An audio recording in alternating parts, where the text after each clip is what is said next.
Hello, everybody. Scott Golden here with the Pro Wrestling Logic YouTube channel. This is the continuation of our Mid Atlantic Championship Wrestling review series. This is the 28th of August, 1982. I'm up through the end of October of same year, so hopefully that'll get up within the next few days, depending on my work schedule. But anyway, we kind of open with Youngblood and Nelson as the first match of the day. Of course, promos generally kick us off. Bob Caudle, by the way, super underrated guy. I wish more love was thrown the way of Bob Caudle. Um, the injury to the leg of um, Jerry Briscoe is kind of, or Jack Briscoe's kind of there. Steamboat out talking about wanting shots at Leroy Brown. Wahoo out talking about wanting shots at Slaughter, among others. And Wahoo obviously still in headdress. Also, Jay Youngblood out there talking about wanting to team more with Steamboat and make that team a major run, which kind of is a setup to the eventual Steamboat and Youngblood versus Slaughter and Kernoodle tandem. We open with, actually, as mentioned, Youngblood and Nelson going at it. And I mean, basic move here. Youngblood's been around. He's a major guy. Steamboat keeps or Youngblood keeps him on the canvas for a good bit. Hold on to side headlocks. Basic enough match, but also really good in that you can kind of see how much true potential and charisma that Youngblood is going to end up having going forward. Should he have stayed around longer, obviously he passed early, which is unfortunate, but that's there and in going forward anyway. Hard shots by Nelson along the way, and cut off of the knee, and ultimately things are kind of there, and um, you know, ultimately things are coming together for kind of a drop of the drop of the wrist, drop of the nature of things, and ultimately kind of there we go. Hard shots along the way, and uh, you know, we see Nelson trying to plant his man a little bit, but he misses a second rope on the inside, leg drop and that or elbow drop, and that ultimately leads to a comeback from Youngblood, who's on the warpath, obviously doing the Native American thing at the time with chops and the like, and then we move to a tag team match here. Greg Valentine and Leroy Brown. What a weird team that is. Valentine has a new robe made, though, white and red, kind of a little bit sequined there. Valentine really hasn't found a full on role here in Mid Atlantic in the way that one would expect him to have by the way he came in. But Valentine and Brown against Ron Ritchie and Keith Larson. Larson becoming more of a mainstay in the enhancement talent, even getting some speaking roles in the weeks and months to come. Bear hugs and punches and kicks by Brown. Brown trying to be kind of the power guy. His run with Steamboat around house shows not as prominent as I originally had thought it would be. With some of the earlier broadcast, Valentine comes in and slows the match down even further, dropping elbows along the side of Richie. Richie, a guy who you can always kind of count on to do something good when you put him in there, give him the opportunity. Modified camel clutch by Valentine, which is a weird thing to see.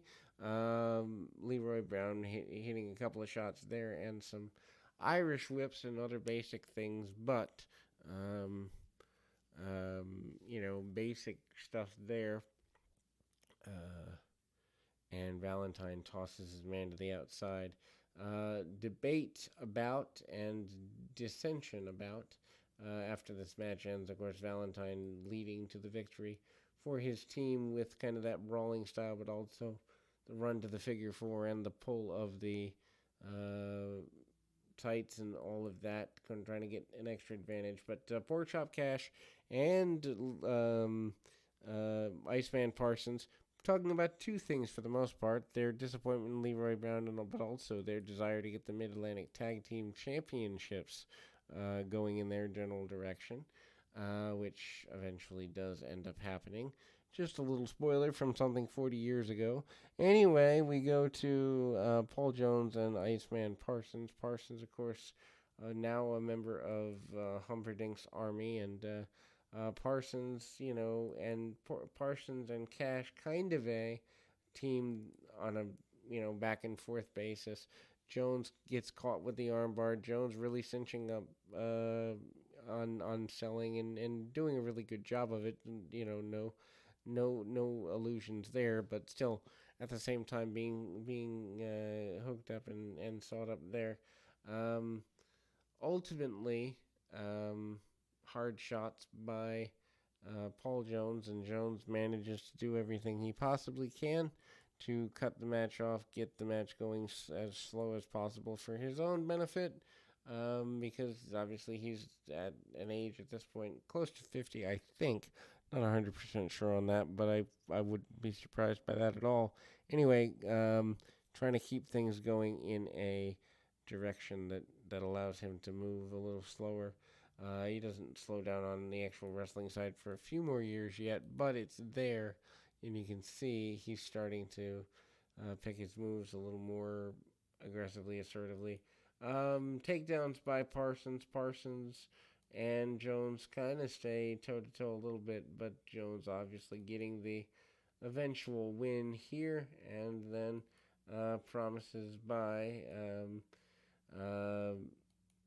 Youngblood to avenge, or Wahoo McDaniel to avenge losses. We see McDaniel and Slaughter going at it in a strap match. Slaughter pulling McDaniel into the referee, and Slaughter using his championship belt and the strap to get an advantage wherever he can.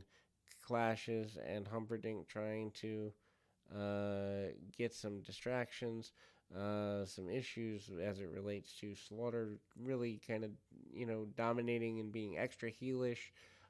Various other people trying to come into the ring and stop Slaughter from taking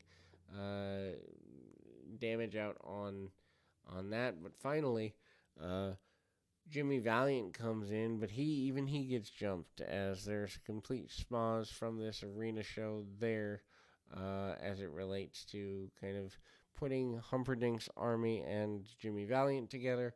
Also, still continuing the strap match thing for the Native American Wahoo McDaniel and Sergeant Slaughter over the U.S. belt. Anyway, but eventually we see that Wahoo does regain the U.S. belt from his adversary there. We go into another in the enhancement matches, and Joe LeDuc, who's relatively new to the area, who eventually becomes your television champion. Kind of an interesting thing there. Not immediately Joe LeDuc versus Mike Davis to kick us off, and ultimately that is, a brawling style match. LeDuc basically comes in and does long series, what seems like a long series anyway, with Jimmy Valiant for the next several months, at least where I am in October. They're still not finished with each other. So, well, that's not really that long, let's be real, but it feels long when you are used to feuds not even being followed up on these days. Anyway, LeDuc looks to be in pretty good shape.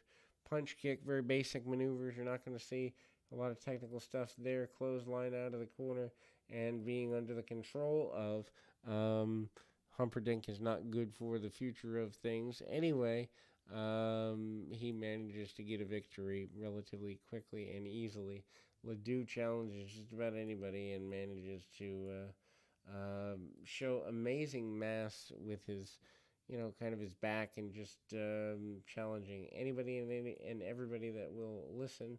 Then we go to the next in series of matches, with about 10 minutes left in the program. Finally, a tag match, and former rivals Ricky Steamboat and Roddy Piper against Juan Ernesto and the Ninja. Again, more Humperdinck. Humperdinck seems to be all over this program at the time. to the point of oversaturation. Decent enough match with the two, and Steamboat and the Ninja goes at it. Just the idea that the Ninja and Roddy Piper would hang out is a weird thing. Couple of chops, brawls, and cutoff on Piper for a little bit. Piper is a good babyface at the time. Steamboat comes back in, takes over on Ernesto. Ernesto, really not great place, but the babyfaces do get a victory here, and Piper kind of cleans house on that.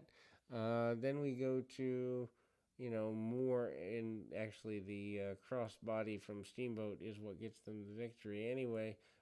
Jones demands a match for himself with Briscoe for the Mid Atlantic Championship. That is followed up, I do believe, the next week. Greg Valentine says that he's ready to take over all of Mid Atlantic as he had done before, and Humperdinck is happy with that. We'll be back with more right after this.